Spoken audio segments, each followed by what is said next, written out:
Welcome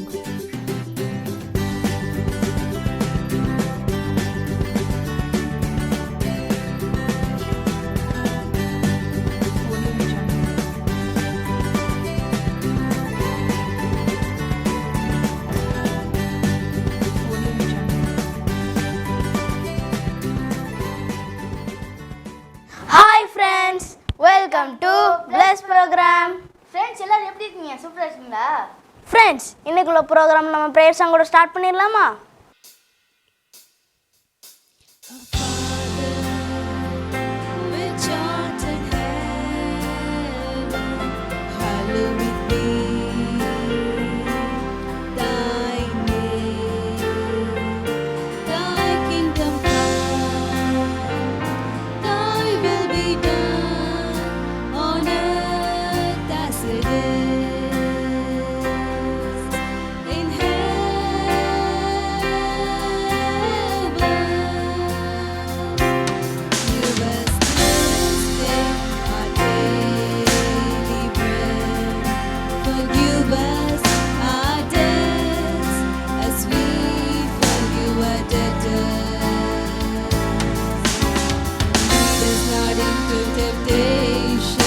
Deliver us from evil, for thine is the kingdom and the power and the glory forever.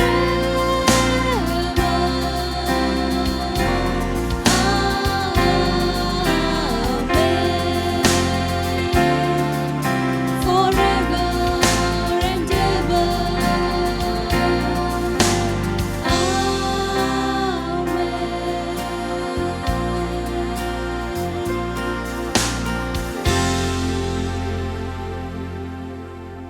Friends சூப்பரான சாங்க்கு நம்ம எல்லாரும் action பண்ணிட்டு வரலாமா?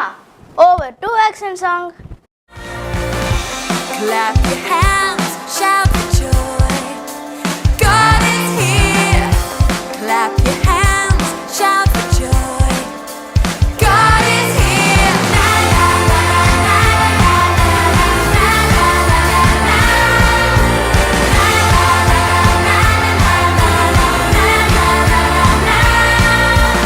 Now is the time to sing with all your heart. Now is the time to celebrate our God. Clap your hands, shout for joy. God is here. Clap your hands, shout for joy. God is here. Wow, எல்லாரும் சூப்பராக action பண்ணீங்க. Friends இப்போ நம்ம ஏசப்பாவை கொஞ்ச நேரம் worship பண்ணிட்டு வந்துடலாமா?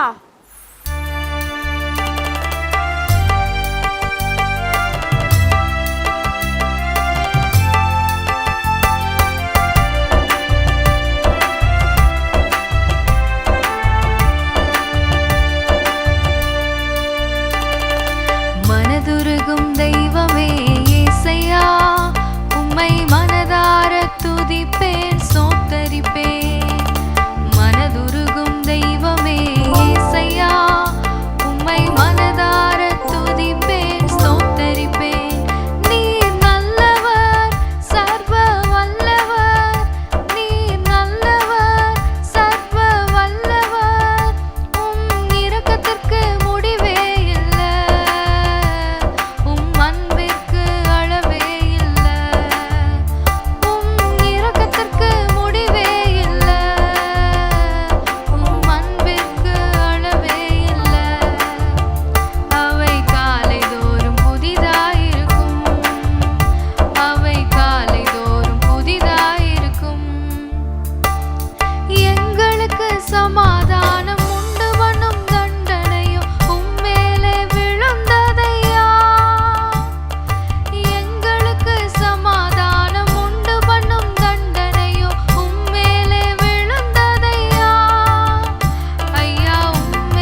வர்ஷிப் பண்ணீங்க? பிரேம், நெக்ஸ்ட் நம்ம என்ன செக்மெண்ட் பார்க்க போகிறோம்?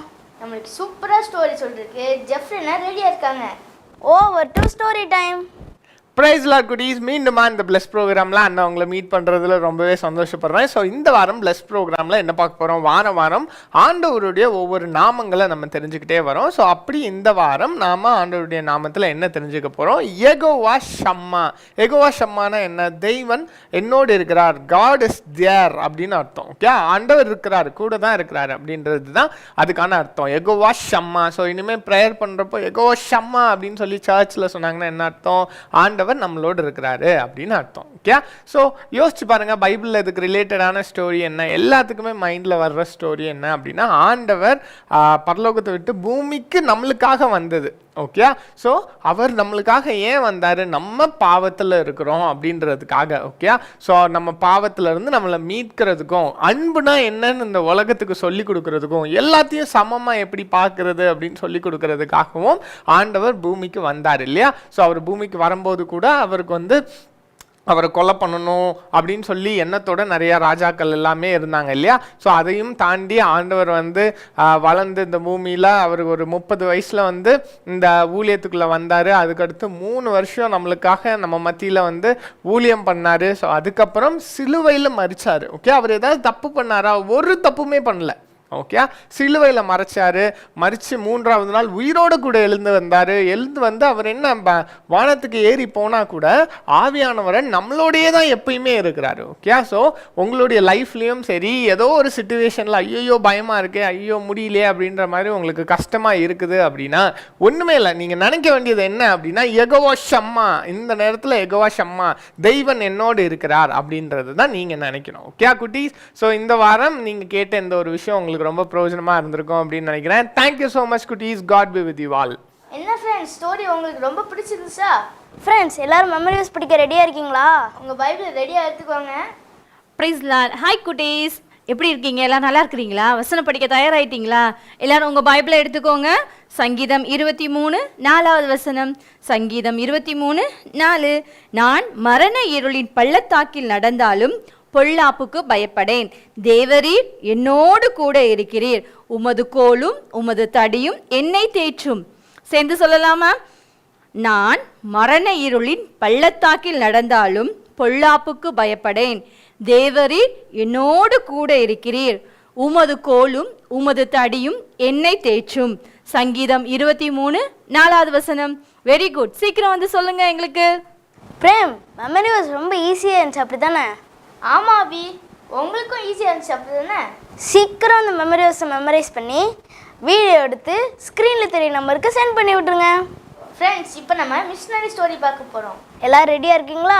இஸ் த லாட் குட்டீஸ், welcome to missionary story time. இன்றைக்கி நம்ம எந்த மிஷனரி பற்றி பார்க்க போகிறோம் தெரியுமா? புத்தகங்கள் நம் அறிவு கண்களை திறக்கும் திறவுகோல்கள். வாசிக்க வாசிக்கத்தான், படிக்க படிக்கத்தான் மனிதர்களோட அறிவு வளர்கிறது. புத்தகங்களே இல்லாத ஒரு உலகத்தை உங்களால் கற்பனை செய்து பார்க்க முடிகிறதா? அப்படியும் ஒரு காலம் இருந்துச்சு குட்டீஸ். சுமார் 500 ஆண்டுகளுக்கு முன்பு வரை புத்தகம் என்பது ஒரு அரிய பொருளாகத்தான் இருந்துச்சு. ஒரு புத்தகத்தில் ஒரு காப்பி தான் இருக்கும், அதுவும் கையினால் எழுதப்பட்டதாக தான் இருக்கும். அந்த புத்தகங்களும் செல்வந்தர்கள் மட்டுமே வாங்கி படிக்கக்கூடிய புத்தகமாக இருந்துச்சு. இந்த காரியங்களெல்லாம் மாற்றத்தான் ஆண்டவர் தமது பிள்ளையான ஒருத்தரை தெரிந்தெடுத்தார். அவருடைய பெயர் தான் ஜான் குட்டன்பர்க். 600 ஆண்டுகளுக்கு முன் ஜெர்மனியில் உள்ள மெயின்ஸ் அப்படிங்கிற பகுதியில் பிறந்தவர் தான் ஜான் குட்டன்பர்க். இவருடைய ஃபேமிலி தெய்வ அன்பில் வளர்ந்த குடும்பம். சிறு வயதிலிருந்தே ஜான் குட்டன்பர்க்கு பைபிளை படிக்கிறதுனா ரொம்ப பிடிக்கும். பைபிளை விரும்பி படிக்க ஆசைப்படுவார். அப்போல்லாம் இருந்த பைபிள் கைகளால் எழுதப்பட்டதாக இருந்துச்சு. அது மட்டும் இல்லாமல் இந்த பைபிள் பணக்காரர்கள் மட்டுமே வாங்கி படிக்கக்கூடிய ஒன்றாக இருந்துச்சு. எல்லார் கைகள்லேயும் கிடைக்க அரிதான ஒன்றாக இருந்துச்சு. குட்டன்பர்க் வளர்ந்த சமயத்தில் பிரிண்டிங் முறை அறிமுகப்படுத்தப்பட்டது. அதாவது பிளாக் பிரிண்டிங் முறை, அச்சுப்பால அச்சு முறைன்னு சொல்லுவாங்க. அதாவது மரப்பலகையில் ஒவ்வொரு எழுத்தாக செதுக்கி எம்போஸ் பண்ணி வச்சுருப்பாங்க. அதற்கு மேலே மைய தடவி பேப்பரை வச்சு அழுத்தினா லெட்டர் பிரிண்ட் ஆகும்.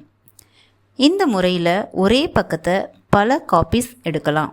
ஆனால் ஒவ்வொரு பக்கத்துக்கும் ஒரு பலகை செய்ய வேண்டும். அதற்கு நிறைய நேரம் செலவாகும். அந்த பலகைகளை வேறு எந்த பக்கங்களுக்கும் பயன்படுத்த முடியாது. புதிதாக பிரிண்ட் பண்ண புக்ஸை படிக்கிறதுனா குட்டன்பர்க் அவர்களுக்கு ரொம்ப ஆர்வம் ஜாஸ்தி. விரும்பி படிக்க ஆசைப்படுவார். அந்த புத்தகங்களை வாங்கணும்னு ரொம்ப பிரயாசப்படுவார். குட்டன்பர்க்கு எல்லாருமே படிக்கக்கூடிய பைபிளை உருவாக்கணும் அப்படின்னு ஒரு ஆசை உருவாச்சு. சாதாரண மக்களும் ஆண்டவருடைய வார்த்தைகளை ஈஸியாக படிக்கணும் அப்படின்னு விருப்பப்பட்டார். அதற்கு என்ன செய்யலான்னு சொல்லி நிறைய யோசிக்க ஆரம்பித்தார். ஆண்டவரிடத்தில் ஆலோசனை கேட்க ஆரம்பித்தாங்க. குட்டன்பர்க் அவர்கள் சாதிக்கணும் அப்படிங்கிற துணிவும் செயலில் பொறுமையும் விவேகமும் கொண்டவர். இரவு முழுக்க கண் விழிச்சாங்க. ஜெபத்தோடு பல தொடர் முயற்சிகள் மேற்கொண்டாங்க. தான் இருந்த இடத்துல ஒரு பாலடைஞ்ச வீட்டை கண்டுபிடிச்சாரு. அந்த வீட்டுக்குள்ளே யாருக்கும் தெரியாமல் டெய்லி நிறைய நேரம் செலவழிச்சாங்க. புதிதாக ஒரு பைபிளை பிரிண்ட் பண்ணுறதுக்கு என்ன செய்யலாம் அப்படின்னு சொல்லி நிறைய ரிசர்ச் பண்ண ஆரம்பித்தார். ஆண்டவருடைய கிருபையால் பல தொடர் முயற்சிகளுக்கு அப்புறமா இந்த உலகிற்கு அவர் மூலமாக கிடைச்சது தான் அச்சு இயந்திரம். பல முயற்சிகளுக்கு பிறகு மூவபிள் டைப் அப்படிங்கிற ஒரு இயங்கக்கூடிய எழுத்துருவை உருவாக்கினார். ஒவ்வொரு எழுத்துக்கும் ஓர் அச்சு என்று உருவாக்கினால் அவற்றை வேண்டிய மாதிரி திரும்ப திரும்ப பயன்படுத்திக்கலாம் அப்படிங்கிற ஒரு விஷயத்தை கண்டறிஞ்சார். அதற்கு பிறகு பலகைக்கு பதிலாக மெட்டல் பிரிண்ட் தான் சிறந்தது அப்படிங்கிற விஷயத்தையும் கண்டுபிடிச்சாங்க. தான் கண்டுபிடிச்ச விஷயங்களை கொண்டு லாட்டின் மொழியில் பைபிளை பிரிண்ட் பண்ண தொடங்கினார் நம்ம ஜான் குட்டன்பர்க். இதற்கு நிறைய பொருட்செலவானது. பணத்துக்காக நிறைய கஷ்டப்பட்டாங்க. அதற்கப்புறம் தன்னுடைய நண்பர்கள் சிலரோட உதவியினால் லாட்டின் மொழியில் பைபிளை பிரிண்ட் பண்ண தொடங்கினாங்க. 1455 வருடம் பிப்ரவரி 23 நவீன அச்சு முறையில் பிரிண்ட் பண்ணப்பட்ட முதல் புத்தகம் உருவானது. அதுதான் லாட்டின் மொழியில் முதல்ல உருவான பைபிள். குட்டன்பர்க் கண்டுபிடித்த அச்சு முறையால் உருவான பைபிள் அப்படிங்கிறதுனால அந்த பைபிளுக்கு குட்டன்பர்க் பைபிள் அப்படின்னு எல்லா மக்களும் பெயர் வச்சு அழைச்சாங்க. குட்டீஸ், குட்டன்பர்க் உருவாக்குன அந்த பைபிள் கிட்டத்தட்ட அன்றைய தினத்தில் 200 காப்பீஸ் எடுக்கப்பட்டதாக சொல்கிறாங்க. அதில் 20 காப்பீஸ் இப்போ வரை இருக்குது அப்படிங்கிற ஒரு வரலாற்றையும் நமக்கு சொல்கிறாங்க. குட்டீஸ், ஜான் குட்டன்பர்க் அவர்கள் உருவாக்கின அந்த குட்டன்பர்க் பைபிள் மூலமாக பல்லாயிரக்கணக்கான மக்கள் ஆண்டவருடைய வார்த்தைகளை படிக்க ஆரம்பித்தாங்க. குட்டீஸ், ஆண்டவர் உங்களையும் வித்தியாசமான செயல்கள் செய்ய அழைக்கிறார். குட்டன்பர்க் போல ஆண்டவருடைய வார்த்தைகளை நேசித்து தியானிக்க பழகுங்க. ஈஸியாக நமது கைகளில் கிடைக்கிற பொக்கிஷன் தான் பைபிள். ஆண்டவருடைய வார்த்தைகளை அற்பமாக எண்ணாமல் நேசித்து வாசிக்க வேண்டும். குட்டீஸ், கர்த்தர் உங்களையும் மேன்மேலும் உயர்த்துவார். இதே போல் இன்னும் ஒரு சூப்பரான மிஷினரியோட நெக்ஸ்ட் டைம் நான் உங்களை மீட் பண்ணுறேன். Until then, bye bye. Friends, உங்கள் எல்லாருக்கும் பிஸ்னஸ் ரொம்ப பிடிச்சிருந்துச்சா? பிரேம், இப்போ நம்ம க்ரியேட்டிவான கிராஃப்ட் செக்மெண்ட் பார்க்க போகிறோம். எல்லாரும் உங்கள் மெட்டீரியல்ஸ்லாம் ரெடியாக எடுத்துக்கோங்க. ஹலோ குட்டீஸ், இன்றைக்கி நம்ம ரொம்ப சிம்பிளான ஒரு டக் எப்படி பண்ணுறதுன்னு பார்க்க போகிறோம். இதுக்கு தேவையான விஷயங்கள் கலர் பேப்பர்ஸ், தென் சிசர், தென் க்ளூ. ஃபர்ஸ்ட் ஒரு பேப்பரை எடுத்துகிட்டு இது லேண்ட்ஸ்கேப் டைப்பில் வச்சுட்டு இந்த மாதிரி கட் பண்ணிக்கோங்க. பிரெத் கொஞ்சம் அதிகமாக இருக்கிற மாதிரி கட் பண்ணிக்கோங்க. தென் அகெயின் இதே மாதிரி நம்ம இன்னொரு பார்ட் எடுத்துக்க போகிறோம். அது கொஞ்சம் பிரெத் கம்மியாக வச்சே கட் பண்ணிக்கோங்க.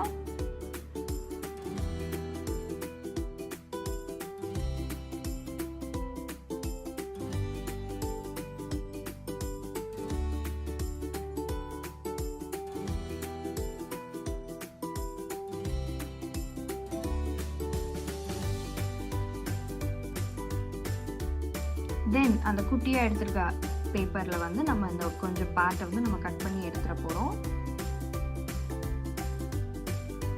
அகெயின் இப்போ நம்ம இதை பெரிய பார்ட் எடுத்து நம்ம ரோல் பண்ண போகிறோம். இதுதான் டக்கோட பாடி. ஸோ இதே மாதிரி ஃபோல்ட் பண்ணி நல்லா பேஸ்ட் பண்ணிக்கோங்க. இதே மாதிரி நம்ம ஹெட் அந்த குட்டி பார்ட்டையும் எடுத்து ஃபோல்ட் பண்ணி பேஸ்ட் பண்ணிக்க போகிறோம். இந்த மாதிரி பேஸ்ட் பண்ணதுக்கப்புறம் இந்த பாடி அண்ட் ஹெட்டை நம்ம அட்டாச் பண்ண போகிறோம்.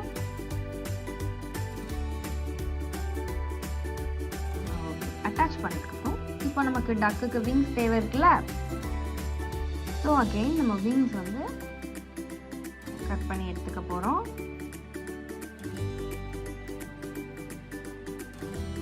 ரெண்டு விங்ஸையும் எடுத்து இதே மாதிரி பேஸ்ட் பண்ணி டக்கோட பாடியில் அட்டாச் பண்ணிடுங்க. ஓகே, தென் நம்ம வந்து டக்கோட ஃபீட் அண்ட் மவுத் வந்து நம்ம கட் பண்ணிக்க போகிறோம்.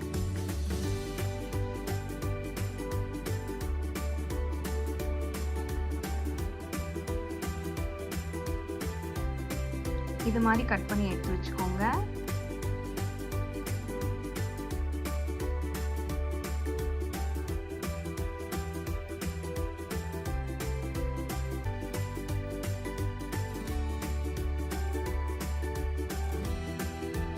இப்போ நம்ம வந்து டக்குக்கு ஒரு பேஸ்மெண்ட் பண்ணணும்ல, ஒரு ஃப்ளாட் பேஸ்மெண்ட். ஸோ அதுக்காக இப்போ நம்ம ஒரு ப்ளூ கலர் ஷீட் எடுத்து நம்ம சும்மா ரேண்டமாக ஒரு ஷேப்பில் கட் பண்ணி நம்ம எடுத்துக்கிறோம்.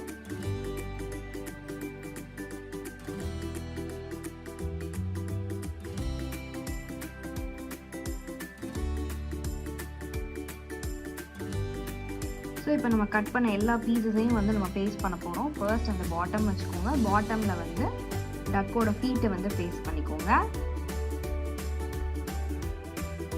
ஃபீட் பேஸ்ட் பண்ணதுக்கப்புறம் நம்ம பாடி செஞ்சு வச்சுருக்கோம்ல, டக்கோட பாடியையும் பேஸ்ட் பண்ணிடுங்க.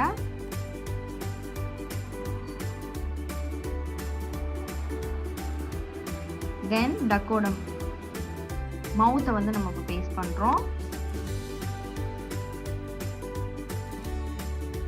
தென் லாஸ்ட்டாக டக்குக்கு ஐஸ் வைக்கிறோம். ரொம்ப சிம்பிளான ஒரு கிராஃப்ட் குட்டீஸ். நீங்களும் மறக்காம எங்களுக்கு செஞ்சு அனுப்புங்க. பாய்.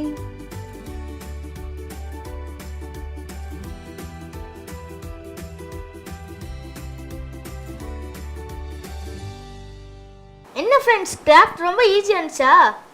பிரேம், கிராஃப்ட் ரொம்ப ஈஸியாக இருந்துச்சு. நான் அதை சீக்கிரமாக செய்ய போகிறேன். ஃப்ரெண்ட்ஸ், நீங்களும் சீக்கிரமாக கிராஃப்ட் செஞ்சு ஃபோட்டோ எடுத்து ஸ்க்ரீனில் தெரிய நம்பருக்கு சென்ட் பண்ணி விட்டுருங்க. ஃப்ரெண்ட்ஸ், இப்போ நம்ம ஒரு இம்பார்ட்டண்டான குவிஸ் செக்மெண்ட் பார்க்க போகிறோம். ஹலோ குட்டீஸ், இந்த குயிஸ் செக்மெண்ட்டில் உங்களை பார்க்குறதுல ரொம்பவும் சந்தோஷம். இப்போவும் நாம் போன வாரத்துக்குள்ள கொஸ்டினோட ஆன்சர் என்னென்னு பார்த்துடலாமா? ஃபஸ்ட்டு கொஸ்டின், யெகோவா ஷாலோம் என்றால் அர்த்தம் என்ன? ஆன்சர், தேவன் தரும் சமாதானம். செகண்ட் கொஸ்டின், பராக்கிரமசாலியே கர்த்தர் உன்னோட இருக்கிறார் என்று கர்த்தருடைய தூதனானவர் யாருக்கு சொன்னார்? ஆன்சர், கிதியோன். தேர்ட் கொஸ்டின், ஜென்ரலாக ஒரு கொஸ்டின் கேட்டிருந்தேன். கர்த்தருடைய நாமங்கள் பற்றி லாஸ்ட் 2 months பார்த்துட்டு வரோம். அதை வரிசைப்படுத்தி எழுதுங்க அப்படின்னு சொல்லியிருந்தோம். அதுக்குள்ள answer, Elohim, Yahweh, El Shaddai, Jehovah Jireh, El Roi, Jehovah Rapha, Jehovah Nissi, Jehovah Rohi, Jehovah Shalom. Answers அனுப்பின எல்லாருக்கும் வாழ்த்துக்கள் குட்டீஸ். என்ன குட்டீஸ், இந்த வாரம் உள்ள ப்ரோக்ராமில் உங்களுக்கு பிடிச்சிருந்துச்சா? அதில் இருந்து கொஸ்டின் என்னென்னு பார்க்கலாமா? ஃபர்ஸ்ட் கொஸ்டின், யெகோவா ஷம்மா என்றால் அர்த்தம் என்ன? செகண்ட் கொஸ்டின், ஜென்ரலாக 2 கொஸ்டின் கேட்குறோம். யோபுக்கு இருந்த மிருக ஜீவன்கள் எத்தனை? எத்தனை ஆடு, எத்தனை ஒட்டகங்கள், எத்தனை ஏர்மாடுகள், எத்தனை கழுதைகள்? அதுங்கிறத வரிசைப்படுத்தி எழுதுங்க. தேர்ட் கொஸ்டின், யோபுவின் நண்பர்கள் எத்தனை பேர்? அவங்களுடைய பெயர்களை எங்களுக்கு எழுதி அனுப்புங்க. என்ன குட்டீஸ், இந்த கொஸ்டினோட ஆன்சர் உங்களுக்கு தெரியும் தானே? சீக்கிரமாக வாய்ஸ் ரெக்கார்ட் பண்ணியோ இல்லை டைப் பண்ணியோ ஸ்க்ரீனில் தெரிகிற வாட்ஸ்அப் நம்பருக்கு எங்களுக்கு சென்ட் பண்ணி விட்டுருங்க. தேங்க்யூ. என்ன ஃப்ரெண்ட்ஸ், கொஸ்டின்ஸ்லாம் ரொம்ப ஈஸி தானே? எல்லா ஆன்சர்ஸும் தெரியும் தானே? சீக்கிரமாக அந்த ஆன்சர்ஸை எழுதியோ இல்லை டைப் பண்ணியோ ஸ்க்ரீனில் தெரிய நம்பருக்கு சென்ட் பண்ணி விட்டுருங்க. இப்போ நம்மளுக்கு எல்லாருக்கும் ஃபேவரட்டான பப்பன் டான்ஸ் பார்க்க போகிறோம். Over to puppet dance.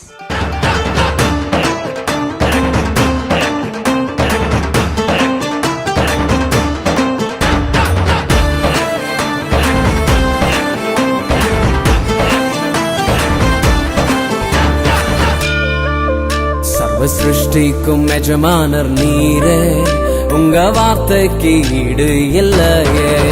சர்வ சிருஷ்டிக்கும் எஜமானர் நீரே, உங்க வார்த்தைக்கு ஈடு இல்லையே. சத்யம் ஜீவன் அவரே, நித்யம் நித்யம் அவரே. சத்யம் ஜீவன் அவரே, நித்யம் நித்யம் அவரே. சத்திய தேவனே, நித்திய ராஜனே, என்னோடு வருபவர் அவரே. அவரே அவரே அவரே, என்றும் என்றும் அவரே. அவரே அவரே அவரே, என்றும் என்றும் அவரே.